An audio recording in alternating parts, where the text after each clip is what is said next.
Unit టూలో మనం అసలు ట్రైనర్ రోల్ ఏంటి గురించి మాట్లాడుకుంటాం. అసలు ట్రైనింగ్ అనేది ఎలా జరుగుతుంది. సో ట్రైనింగ్ గురించి మాట్లాడుకుంటాం. లైక్ లెర్నింగ్ అండ్ డెవలప్మెంట్లో హౌ టు టీచ్ గురించి మాట్లాడతాం. సో ఈ ట్రైనర్స్ రోల్ అనేది ఇనీషియల్గా ఓన్లీ ఈ పర్టికులర్ జాబ్కి సంబంధించి మాత్రం, అలాగే ఓన్లీ జాబ్ స్పెసిఫిక్గా ఉండేది, దాని గురించి మాత్రమే చెప్పడం ఉండేది. కానీ మోడర్న్ రోల్లో trainer is not just the person who says something or teaches a person something regarding that job, but it's also a modern rule, okay, to achieve business goals. So there is a shift అనమాట. Reactive నుంచి ప్రోయాక్టివ్కి మారింది. Reactive అంటే ఉన్న సర్కమ్స్టాన్స్కి response ఇవ్వడం. Proactive అంటే ముందుగానే ఇలా జరుగుతుందేమో అనుకొని దానికి రెడీగా ఉండడాన్ని ప్రోయాక్టివ్ అంటాం.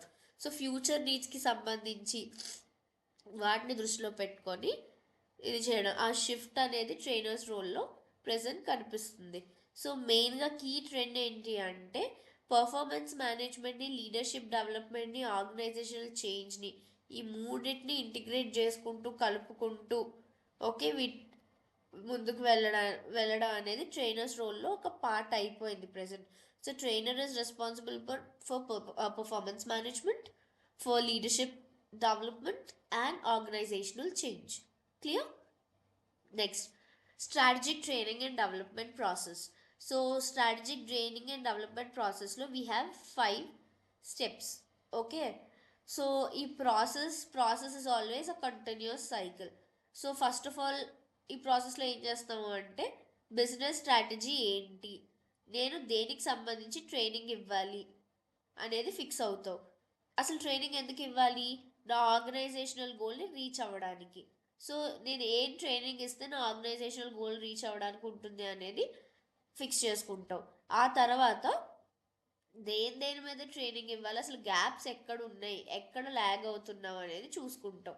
నీడ్స్ అసెస్మెంట్, ఆ అసెస్మెంట్ చేసుకున్న తర్వాత నేను ఎలా ట్రైనింగ్ ఇవ్వాలి అనేది మెథడ్ చూస్ చేసుకుంటాం. ఆ డిజైన్ అండ్ డెలివరీ ఎలాగా అనేది చెప్పుకున్న తర్వాత, అది ఫిక్స్ అయిన తర్వాత అది ఓకేనా కాదా, బిహేవియరల్ చేంజ్ వస్తుందా లేదా అనేది, దాని ఎఫెక్టివ్నెస్ ఎలా ఉంది అని లాస్ట్లో ఇవాల్యుయేట్ చేసుకుంటాం. అంటే నువ్వు బాగా చెప్పావా లేదా, బాగా ట్రైనింగ్ ఇచ్చావా లేదా, వాడికి అర్థమైందా లేదా అని. దాన్ని బట్టి ఆ ఫీడ్బ్యాక్తో మళ్ళీ కంటిన్యూస్ చేంజెస్ చేసుకొని నీ ప్రాసెస్ ఏదైతే ఉందో డిజైన్ అండ్ డెలివరీ దగ్గర నుంచి ఆర్ స్కిల్ గ్యాప్స్ ఐడెంటిఫికేషన్ దగ్గర నుంచో ఎక్కడైతే గ్యాప్ ఉందో అక్కడికి వెళ్ళి మళ్ళీ అక్కడి నుంచి మళ్ళీ ఇదే process continue. So it is a cycle అనమాట. Next, training needs in different strategies. మనకి నార్మల్గా డిఫరెంట్ స్ట్రాటజీస్ ఉన్నాయి.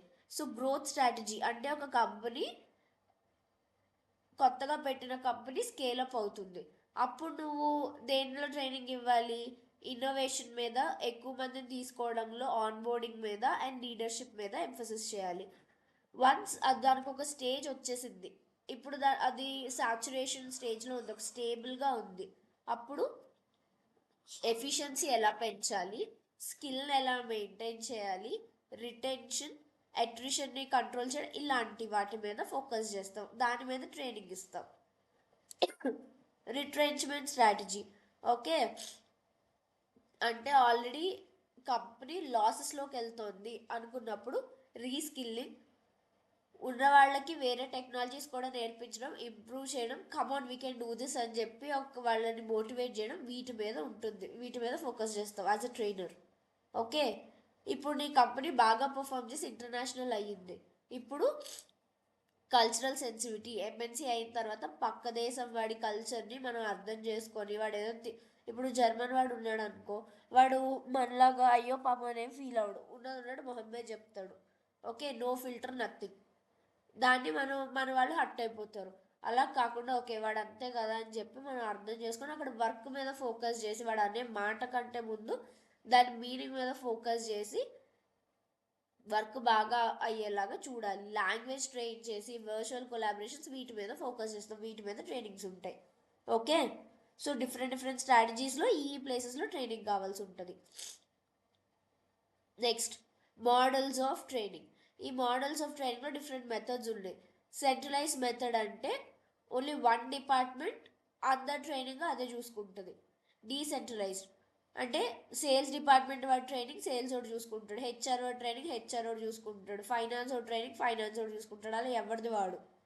Okay. Next hybrid model, centralise decentralise రెండు ఉంటాయి. అవుట్సోర్స్ మోడల్, ఈ trainer inside of the company కాదు, బయట వాడు వచ్చి ట్రైన్ చేసి వెళ్తాడు అనమాట అలా. నెక్స్ట్ ట్రైనింగ్ నీడ్స్ అసెస్మెంట్, నాకు ఎక్కడ ట్రైనింగ్ నీడ్స్ ఉన్నాయి, ఎవరికి ట్రైనింగ్ ఇవ్వాలి, ఎవరు ఇవ్వాలి, అసలు వాళ్ళకి ఏం ట్రైనింగ్ ఇవ్వాలి, అసలు ఎందుకు ఇవ్వాలి అనేది అర్థం చేసుకోవడానికి ట్రైనింగ్ నీడ్స్ అసెస్మెంట్ అనేది చాలా ఇంపార్టెంట్. ఇది డిఫరెంట్ లెవెల్స్లో ఉంటుంది.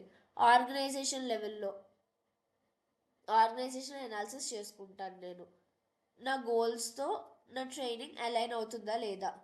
Next task analysis, job specific skills వాడికి ఇంపార్ట్ చేస్తున్నానా లేదా. పర్సనల్ అనాలిసిస్, ప్రతి పర్సన్కి వాడు సాఫ్ట్ స్కిల్స్ కానీ ఇంకోటి కానీ కమ్యూనికేషన్ కరెక్ట్గా ఉందా లేదా, సాఫ్ట్ స్కిల్స్ కరెక్ట్గా ఉన్నాయా లేదా, వాడి ఎమోషనల్ బ్యాలెన్స్ ఎలా ఉంది, ఇలాంటి వాటి మీద ఫోకస్ చేసి ట్రైనింగ్ ఇస్తా, అలా కూడా ట్రైన్ చేసుకుంటా. మరి ఎలా ఆ ట్రైనింగ్, ఏ ట్రైనింగ్ కావాలి అనేది నీకు ఎలా తెలుస్తుంది అంటే, the methods that uses surveys, interviews, performance data, observation, ఈ మెథడ్స్లో నువ్వు ఇది చేసుకొని ఇన్ఫర్మేషన్ గ్యాదర్ చేసి దాన్ని బట్టి సర్వీస్ ఇస్తావు, which is your training. Okay. Next అసలు ట్రైనింగ్ని ఎందుకు ప్లాన్ చెయ్యాలి అంటే, the reasons for plan training. ఎందుకు ప్లాన్ చేయాలి అంటే, నా స్ట్రాటజిక్ గోల్స్తో నా ట్రైనింగ్ అలైన్ అవుతుందా లేదా. Okay. Performance and productivity improve చేయడానికి. ప్లాన్ ఎందుకు చేస్తావు అంటే, ఎర్రర్స్ రెడ్యూస్ చేయడానికి. అప్పటికప్పుడు చెప్పినప్పుడు ఒక్కొక్కసారి కొన్ని ఎక్కువ అవ్వచ్చు, కొన్ని తక్కువ అవ్వచ్చు, అలాంటివి ఏమి ఇదవ్వకుండా కరెక్ట్గా నువ్వు ఎంత ఎఫర్ట్ పెడుతున్నది 100% రీచ్ అవుతుందా లేదా కోసం, అండ్ ఫ్యూచర్ లీడర్షిప్ని బిల్డ్ చేయడానికి, అండ్ సేఫ్టీ కోసం నువ్వు ట్రైనింగ్ని ప్లాన్ చేసుకుంటావు. మరి ఒక ట్రైనింగ్ ప్రోగ్రామ్ని ఎలా డిజైన్ చేయాలి అంటే, మన లెర్నర్ ప్రొఫైల్ని బట్టి, వాళ్ళ లెర్నింగ్ స్టైల్ని బట్టి, మనకి ఎలా డెలివరీ చేయమన్నారో ఆ డెలివరీ మోడ్ని బట్టి ఈ మూడింటిని కన్సిడర్ చేసుకొని స్మార్ట్ గోల్స్, స్మార్ట్ ఆబ్జెక్టివ్స్ని డిజైన్ చేసుకుంటాం. దాని తర్వాత కంటెంట్ మెథడ్స్ని ఫిక్స్ చేసుకుంటాం డెలివరీ మోడ్ని బట్టి. ఆ తర్వాత ఏదైతే ఇన్ఫర్మేషన్ని షేర్ చేయాలో దాన్ని ఒక సీక్వెన్స్లో లాజికల్గా అరేంజ్ చేసుకుంటాం. దానికి సంబంధించి ఓకే ఈ ఇన్ఫర్మేషన్ ఎలా చెప్పాలి అని చెప్పి రిసోర్సెస్ని, బడ్జెట్ని అలొకేట్ చేసుకుంటాం. That is how you design a training program. మరి గ్రూప్ కల్చర్ అండ్ క్లైమేట్ని ఎలా ఇది చేయాలి అంటే, గ్రూప్ డెవలప్మెంట్ ఇది చేయడానికి టీమ్ బిల్డింగ్. బికాస్ కంపెనీస్లో నువ్వు ఒక్కడే వర్క్ చేయవు, నీతో పాటు ఒక టీం వర్క్ చేస్తారు. సో వాళ్ళందరికీ ఒక షేర్డ్ గోల్, మీరు అందరూ కలిపి ఇది చెయ్యాలి అనేది ఎంఫసైజ్ చేసి ఒకళ్ళ మీద ఒకరికి నమ్మకాన్ని కలిగించి ఒక కొలాబరేటివ్ ఎన్వైరన్మెంట్ని క్రియేట్ చేయాలి. సో లెర్నింగ్ క్లైమేట్ అనేది ఓకే వాళ్ళ ఫీడ్బ్యాక్కి కూడా వాల్యూ ఉంది అనే ఫీలింగ్ అవతల వినేవాడికి ఉండాలి, స్టూడెంట్కి ఆర్ ది ఎంప్లాయీ ఎవరైతే ట్రైనింగ్ తీసుకుంటున్నారో వాళ్ళ పార్టిసిపేషన్ని, ఫీడ్బ్యాక్ని ఎంకరేజ్ చేయాలి.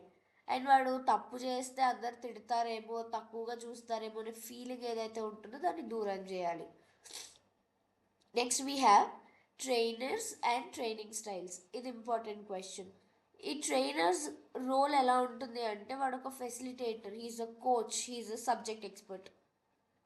అయితే డైరెక్టివ్ స్టైల్ ఉంటుంది, అంటే ఇలా చేయి అలా చేయి అని చెప్పి డైరెక్షన్స్ ఇస్తూ ఉంటాడు అనమాట, ఎలా చేయాలో చెప్తాడు. ఇది స్ట్రక్చర్డ్గా ఉంటుంది. ఫెసిలిటేటివ్ అంటే నువ్వు నేర్చుకో, నీకు కావాల్సింది నీకేమేమి డౌట్స్ ఏంటి, ఎక్కడ ఆగుతున్నావు అని చెప్పి వాడి ఫోకస్లో, వాడి పాయింట్ ఆఫ్ వ్యూలో వాడి ప్రాబ్లం ఏంటో అర్థం చేసుకొని దానికి సొల్యూషన్ ఇవ్వడం. అది డిస్కషన్ బేస్లో జరుగుద్ది. నెక్స్ట్ డెలిగేటివ్, ఇది ఎవరికి వాడు ఇది చేసుకుంటాడు అనమాట, ప్రాజెక్ట్ బేస్ మీద. సో ఎఫెక్టివ్ ట్రైనర్స్ అనేది ఆడియన్స్ని బట్టి, కంటెంట్ని బట్టి ఏ స్టైల్ అనేది ఫిక్స్ చేసుకుంటారు. సో ఇప్పుడు evaluating training and follow on support. So training ఎలా ఉంది అనేది నువ్వు ఇవాల్యుయేట్ చేయాలి అంటే, కర్క్ ప్యాట్రిక్స్ 4 లెవెల్స్ ఉంటాయి. ఇది కూడా ఇంపార్టెంట్ క్వశ్చనే. సైడ్ హెడ్డింగ్స్ వచ్చి మనకి రియాక్షన్, లెర్నర్ సాటిస్ఫై అయ్యాడా లేదా. నెక్స్ట్ లెర్నింగ్, ఆడికి సబ్జెక్ట్ అర్థమైందా లేదా, వాడికి ఏమైనా ఇన్ఫర్మేషన్ నాలెడ్జ్ గెయిన్ అయిందా లేదా, ఆడి బిహేవియర్ ఆన్ ది జాబ్ ఆడు ఆ నాలెడ్జ్ని యూజ్ చేస్తున్నాడా లేదా, చేయగలుగుతున్నాడా లేదా, రిజల్ట్స్ ఆడు యూజ్ చేయడం వల్ల దానివల్ల బిజినెస్ మీద ఇంపాక్ట్ ఎలా ఉంది, పాజిటివ్గా ఉందా లేదా, ఎంత ప్రాఫిట్ వచ్చింది పాజిటివ్గా ఉంటే, ఇలా అనమాట. సో ఈ 4 లెవెల్స్లో మనం కర్క్ ఫ్యాక్టర్స్ 4 లెవెల్స్ అంటాం. దీన్ని బేస్ చేసుకొని మనం ట్రైనింగ్ని ఇవాల్యుయేట్ చేస్తాం. నెక్స్ట్ ఈ ఫాలో ఆన్ సపోర్ట్లో ఒకవేళ వీటిలో ఏదన్నా ల్యాగింగ్ ఉంటే మళ్ళీ మనం కోచింగ్ ఇస్తాం, వాడికి మెంటరింగ్ చేస్తాం, లేదంటే రిఫ్రెషర్ సెషన్స్ తీసుకుంటాం, మళ్ళీ ఎక్స్ప్లెయిన్ చేస్తాం అన్నట్టు ఫ్రెష్గా. Next performance tracking. పర్ఫార్మెన్స్ ఎలా ఉంది, అంతకు ముందు ఎలా ఉంది, రిఫ్రెషర్ తర్వాత ఎలా ఉంది ట్రాక్ చేస్తావు. దాన్ని బట్టి ఫీడ్బ్యాక్ ఇస్తావు, తీసుకుంటావు. నువ్వు చెప్పే దాంట్లో ప్రాబ్లం ఉందా, లేదంటే అర్థం చేసుకునే దాంట్లో ప్రాబ్లం ఉందా, ఆడి ఫీడ్బ్యాక్ తీసుకుంటావు, నీ ఫీడ్బ్యాక్ ఇస్తావు, అలా. Okay, so this is about whole second chapter. So ఇక్కడతో మీ సెకండ్ చాప్టర్ కంప్లీట్ అయిపోయింది.